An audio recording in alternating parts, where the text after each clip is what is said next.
मुख्यमंत्री देवेंद्र फडणवीस यांच्या वक्तव्यावर काँग्रेस प्रदेशाध्यक्ष नाना पटोले यांनी पलटवार केला आहे। फडणवीस यांनी सभागृहात फेक नॅरेटिव्ह पसरवलं असल्याचं पटोले यांनी म्हटलं आहे। ईव्हीएम संदर्भात आमच्या प्रश्नांना मुख्यमंत्र्यांनी उत्तरं दिली नाहीत। राहुल गांधी यांच्या नेतृत्वाखालील भारत जोडो यात्रेबाबत मुख्यमंत्र्यांनी केलेल्या दाव्यांवरही पटोले यांनी प्रश्न उपस्थित केला।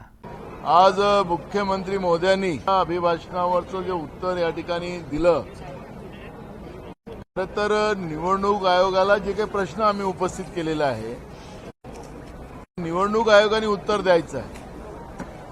76 लाख मतं हे रात्रीच्या अंधारात झाले कसे? महाराष्ट्रामध्ये 1 लाख बूथ आहे ते आम्हालाही माहिती आहे, पण प्रत्येक बूथवर काय 76 मतं झालीत काय? व्हिडिओज आहेत, फोटोज असतात। निवडणूक आयोगाने अजूनपर्यंत आम्हाला दिलं नाही, पण निवडणूक आयोगाची वकिली आज मुख्यमंत्री करत असताना आपण पाहिलेली आहे। म्हणजे दाल में काला है नहीं है, दालच काली है, अशी परिस्थिती आज या ठिकाणी आहे।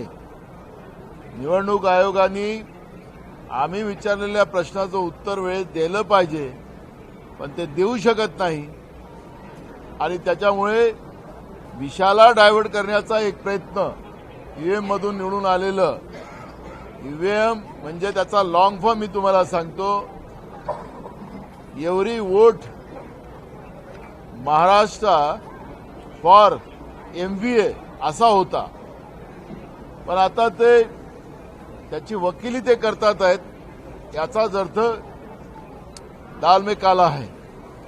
दुसरा महत्वाचा प्रश्न राहुल गांधींच्या भारत जोडो यात्रेच्या बद्दलचं काही एंटी मोमेंट त्या ठिकाणी होत्यात असं त्यांनी सांगितलं।